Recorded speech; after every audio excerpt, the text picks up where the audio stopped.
Build your dream home with confidence. The BuildMasters podcast delivers expert interviews and real answers to simplify your toughest decisions.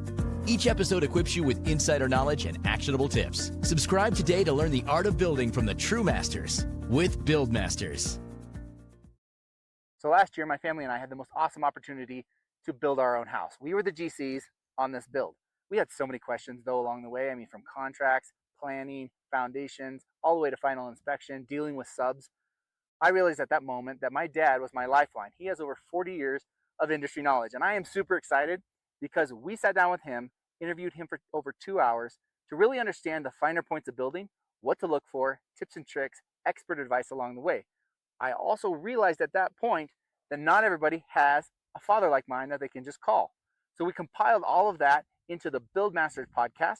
This podcast gives you expert interviews, extremely good knowledge, so that you can feel confident about building your own house or working with a GC or other subs to make it happen for you. So stay tuned. We got a lot of great content coming, and we are super excited to share it with you. Okay, so we went through lots. Anything else on lot today? Lots, really mainly the setbacks, how far away from a property line you can build. Because even right where we're sitting, in order to do this man cave, I wanted to be able to pull a truck in here. So I wanted to be as far away from there as I could, the property line, but I didn't want to be so far that it encroached in the backyard. So I had to have a minimum of 20 feet and a maximum so it didn't encroach into the backyard too much. So you kind of lay everything out in your head. As compared to the house too, is I couldn't put it too close to the house for fire purposes. You have to have like a 25-foot difference between the outbuilding and the house so you don't have a fire-related problem. Okay. Well, when we were building our house, that was actually one of the hardest things to figure out because our lot was so big, is how far back from the road, which obviously increases your cost. Which I told you not to do. Well, ours was actually pretty close. I wanted to put even further back. But also, like, for example, like access to the garden, right? It's actually quite a bit of a walk to get to the garden. And so we're thinking about that, where there's some movements now where it's like, well, if you're going to get older in your home, maybe you want your garden closer to your house. But then at the same time, if you're up closer to the road, it's cheaper, but then you got the road traffic or anything like that. So it's all. And remember what we talked about in terms of if you were closer to the road, you could have got gravity fall for the sewer. Yes. And because you're that far away, you had to pump. And so now you have a mechanical pump that you have to keep track of instead of having just gravity fed sewer. So all things to consider, right? And not taking the city's word for it at the depth, because they said it was 10 feet down. It was actually only 7.5. So I would have made it. Had it actually been 10, it would have been. Okay, so now moving on. Now you decided, here's roughly the type of house I want to build. Therefore, here's the lot I want. Because if you want a walkout basement, then you're going to need a steeper place to build, right? Versus if you want something super flat. So you have an idea of what you want to build in mind. Therefore, you're going to find the lot. You understand now this is the lot I'm looking at, or I can have an opportunity to buy some type of lot. You take into account all the restrictions, the time for permits, all of that. You say, okay, now I'm moving forward. What's the next step? Well, in terms of time for permits, it has to do with your drawings. So you have to get an architect together. I mean, quite honestly, I drew this myself, but we're sitting in right now. It's just a man cave shop type thing with an apartment. Most people can't do that. Mm-hmm. If you're good and you know what you're doing, you could draw probably 3/4 of it yourself and then get an engineer to do the rest. If you need to pick a good draftsman, you don't need an architect per se. You need at least a good draftsman and a good structural engineer. So let's talk about the difference there between an architect approach and a draftsman engineer approach. So what would you say, number one, what's the biggest difference? What are the pros and cons?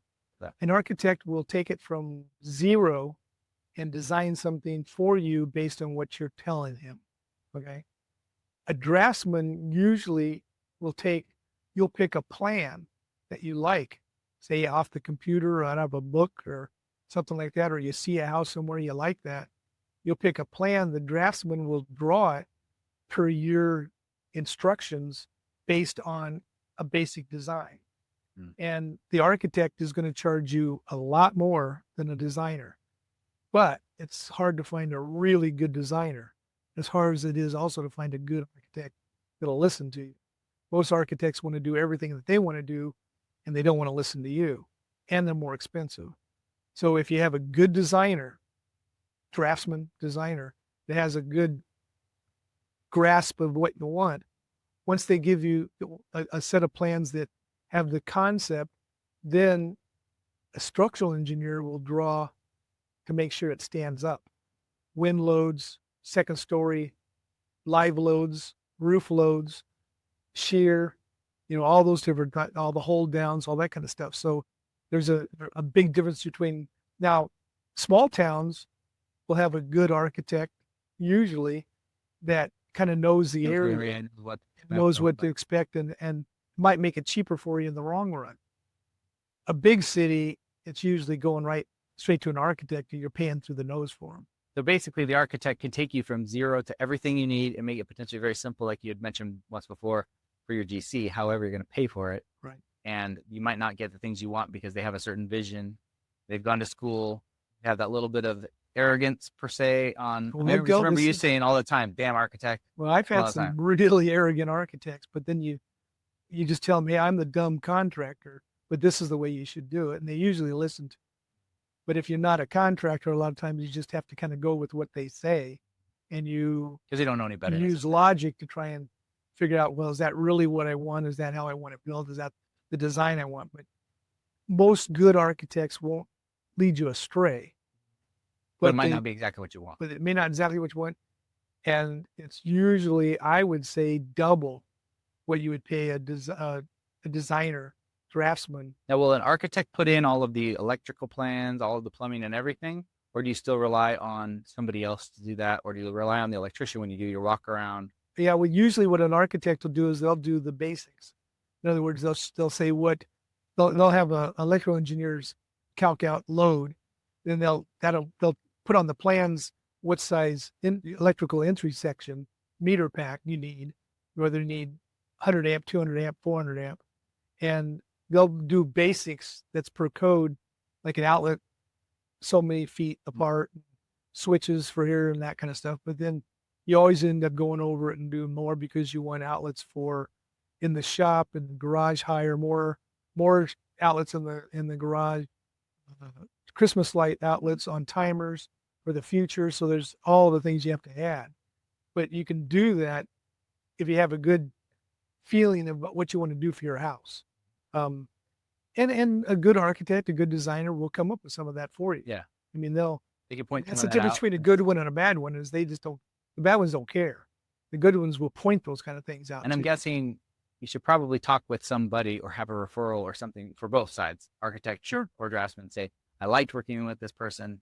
Here's some great stuff they did. Here's how they helped me, which is kind of what I did with you and our draftsman as well. Mm-hmm. Saying, hey, she could take what you have on paper, right, and turn it into something for you to look at and walk through and that kind of thing.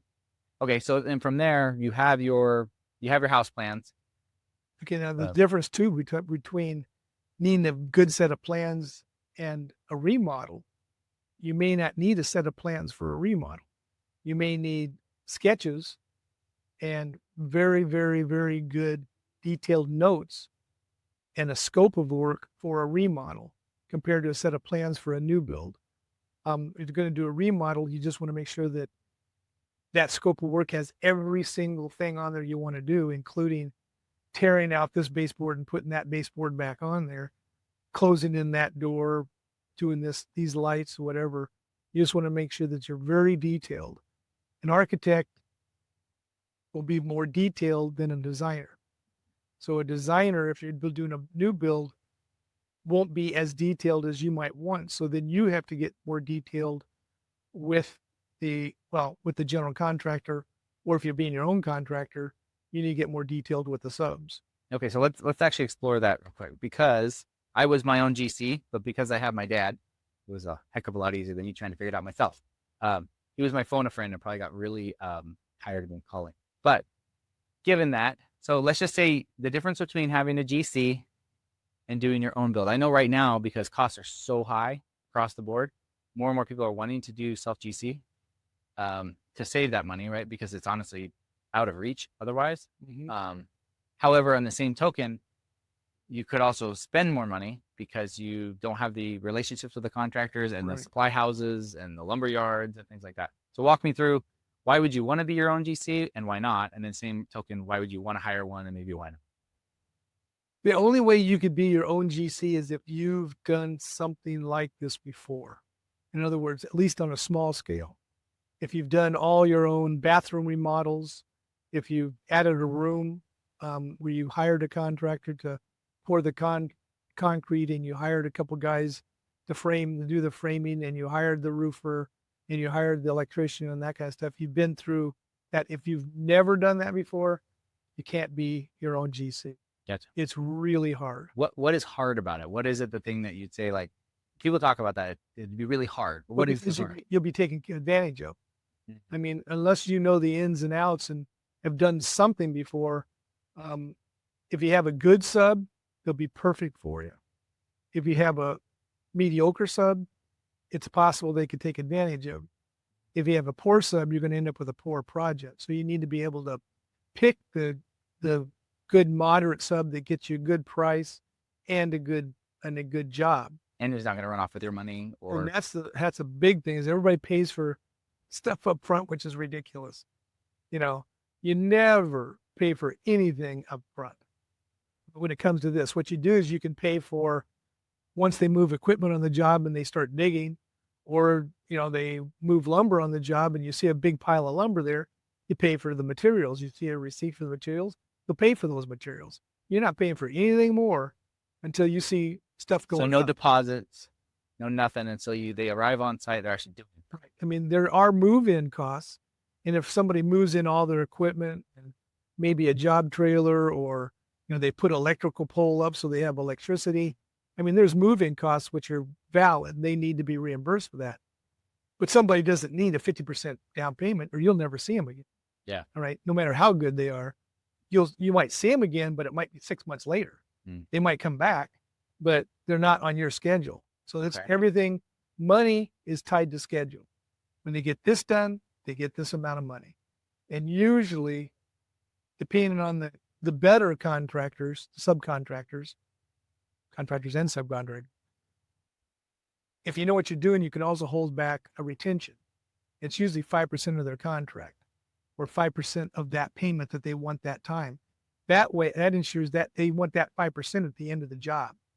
And so when they're not coming back to fix a shorted outlet, you still got 5% of their money, and they want to come back and So fix money it. always talks. Money's the final Money thing. is, I It'll mean, make they people can say all they want, but it's your money, and you got to protect your money, especially if you got a loan through a bank. A bank wants to see that you spent that money and the work's done. If the work's not done, you're up a creek. And you're liable to get it done. You're liable to get it done, and they may not give you your next draw if you're paying out money that somebody hasn't done the work. Elevate your home with Glass House. Don't settle for ordinary. Our stunning bifold and multi-slide glass doors transform any setting into a luxurious retreat. Take advantage of 50% off retail prices for unmatched value. Try our exclusive online pricing calculator for an instant estimate in seconds. Quick, easy, with no strings attached. Step into sophistication without compromise. Choose Glass House for an unparalleled customer experience at a fraction of the price. So, okay, so now you're a DIY, self-GC'd, you've got great subs and things, right? That's one side of the coin. If you want to hire a GC, what are you looking for? How do you know you're picking the right one? How do you know that they're good and they're not going to run off with your money and all these other things? What do you do? References. It's all, talk to the people that they've done work for. Go look at the jobs that they've done. All right. Go talk to and also you want to find out, have them give you a list of their subs.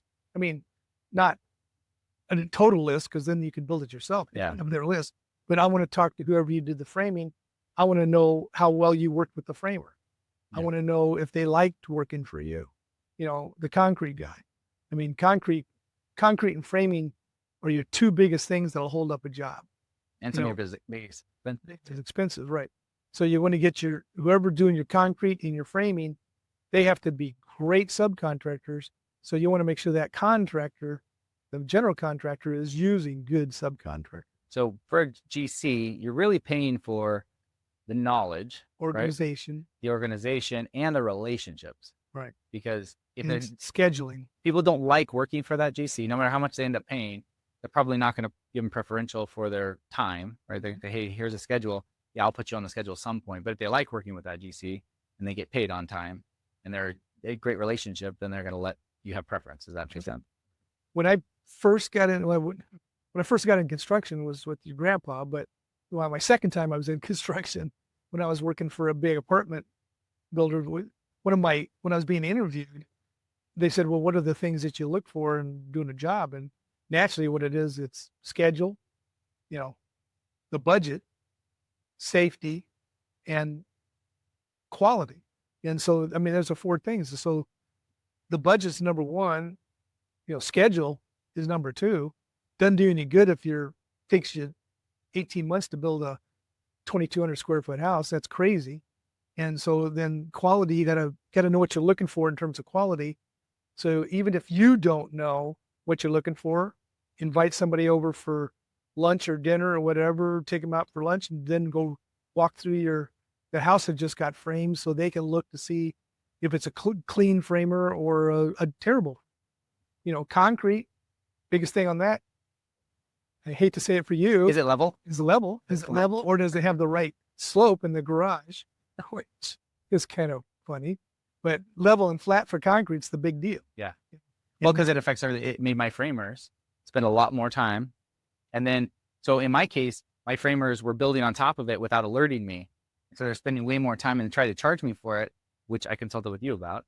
And I said, look, I'm not going to pay for it because you could have told me and I would have made the concrete guy come back and grind it down, whatever he had to do to fix it to make sure that it was ready to go for the framers. Because it was as soon as they noticed, they should have stopped. It was his dollar that they wanted to spend.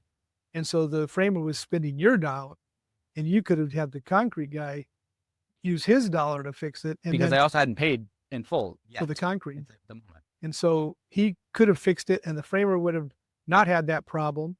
And then you didn't have to have the argument or whatever, the disagreement in the end that the framer wanted to charge you for what the concrete guy did. Yep. Yeah, exactly. Okay, so let's just say you've gone through, you understand this seems like a great GC, right? How do you make sure they actually stay on schedule? Or I know you talk about agreements a lot, right? And making sure there's detailed scopes. Or how do you make sure that is clearly outlined? Because even when we were talking with some of the GCs that we were considering, it was number 1, very difficult. That's red flag number 1, right? Very difficult to even get them to want to meet you, right? So obviously not a very good opportunity there. But how do you make sure that when you get going and you're saying, okay, here's what we're going to do, how do you know that they're going to meet the schedule? What do you do to safeguard yourself? Because your bank's only going to keep, if you have a loan, your bank's only going to let you build for so long. Mm-hmm. Your permit's only going to last so long, right? How do you make sure that works out? Well, the biggest thing is to have a good contract. I mean, the contract, if nobody signs a contract, nobody is held to anything. So you have to have a good contract. And that contract states a beginning date and an ending date. And then naturally, Mother Nature has things that can affect that ending date, but it's not that much. And especially in Arizona, I mean, you don't have snow days. Versus Michigan. You have snow days in the valley. You have snow days up in the mountains. You don't have snow days in the valley. And we don't really have that many rain days. So the schedule is pretty tight and is based on them starting and finishing on that date. Very few residential contractors will do a liquidated damages contract, which means if they're not done by a certain date, they get charged every day for them not being done. Most residential contractors won't do them. Commercial might. Right? Commercial, you almost have to have that. I never had any liquidated damage contracts because everybody knew me. I mean, I was always building for people, going back and building for the different people the same people over and over again. And they knew that my word was good. If we couldn't get it done on schedule, we were working nights. Most residential contractors will not work nights. Yeah. They will work weekends, but not nights. So they're really the only thing you got is money. You get this done by this date, you get your money. If they're tailing out, say on the framing, it should take 2 to 3 weeks to frame it, and they're in their 4th week, and you've paid them for the first 2 weeks, which might be fine, and some material and the materials. You just don't pay them for the third week or the fourth week until they get it done. Money is what your key Is your leverage. tool is. It's all your leverage. That's your key tool. And you don't want to insult them, but you also want to let them know that you're serious about that schedule. Well, that was like mine. It sat for a month and a little bit with just the ground floor framed. And I cannot believe it took as long as it did. But then that other crew came, 10-man crew, 11-man crew, and they had the whole rest of the thing up with part of the sheathing on the trusses in like 3.5 days. So I think, and that was my fault for not understanding that framing crew better. I should have just inquired more. But unfortunately, I think this kind of goes back to where you build. You also can take what you can get. So in my case, it was kind of the only people who would respond, right? And the guys that finished it were guys that came out of the valley. Yes. Yeah. Okay. So tip there. Honestly, what we found is if you hire people from a big city, pay them a little extra, they will work nights, and they'll actually work way into the evening at Because least. they want to go home. They want to go home. So we had 3 different crews that did that, where they would come up, they would work 12-hour days. They knew that they were going to get it done and they were going to get paid. So they said, let's just get this thing busted out and then let's get home. And so to me, that was awesome, because small town, a lot of times people are like, oh, I'm going to go hunting. And then they wouldn't show up for a while, right? Or whatever. Now tell me a little bit about, like, with a GC, how does he manage his subs from like booking too many jobs? And like, for example, I know that my electrician, he had another job going and something else. So he took way longer than what was expected, right? How does a good GC make sure that their subs are not overbooking themselves and then getting themselves in that schedule bind? A lot of it is, like I say, you want to talk to some of their subs, especially the main subs, because you want to know what size crew will man your job, right? And also, a lot of GCs don't want you to talk to their sub, but you say, in order for you to get this contract, I need to talk to your guy. I want to make sure that when you hire that guy, that he's going to have, 6 to 8 framers on my 2,500 square foot house, and it'll be framed and done in 2 weeks. I want him to tell me that he will do that. I want to know how many men he has hired. I need to know, the electrician, if it's a 1-man crew or if it's a 5-man crew. If he's got 5 men in a small town, he shouldn't have a problem. If he's got 2 guys in a small town, he might have a problem. All right. My electricians down here, he had 20 guys, and so I never had to question him. He did job for me, job after job after job after job, never had a problem. So that's where that relationship comes into play. Right. Like say, it has to do with, you finally find a good sub. You don't want them to screw you in terms of their price. You let them know that they've got work with you For a long time. for a long time if they don't bump their price just because they're busy, because when they're not busy, they want work too. And so that's where all my subs knew that if they treated me fine when we were in the middle of a depression or a recession, which we were, they still we had work, so they had work. And I think that's the difference right now, is I feel like there's not been a recession for a while, and everybody thinks it's going to last forever, and everybody thinks they can turn down whatever jobs, be mean to people, be a jerk, just screw people over because they think, oh, there's so many jobs, I can just do whatever. And then in the end, like you said, the recession will come and there will be a downturn. There always is. There's been one in the 80s and in the 90s. So I feel like they're going to bite themselves in the butt, because it's going to bite them in the butt. A good GC will call you back. A good GC, if you pester them before you have a contract, they may not. But if you do everything very logically, and you talk to them and they answer your questions and they return your calls, then you know that's a good GC. As long as you talk to their people that they've built for, you talk to a couple of their subs, talk to their bank, find out if they get, because a lot of contractors have to get loans for their equipment, for their materials. They need operating funds. So a lot of them will have short-term loans. And so, they may not want you to talk to their bank, but if it's a good sized job, you got almost a 6,000 square foot house, that's a good sized job. You want to know that guy can finish it. And so if he needs a short-term loan, he can get it readily for Has a relationship with the banker at the very least. Right. Thanks for tuning in. Hit subscribe to make sure you never miss an episode. Be sure to explore Glass House's exclusive online pricing calculator for instant estimates on gorgeous bifold and multi-slide glass doors. Find the link in the description or visit glasshouse.co. That's glass-haus.co. Until next time.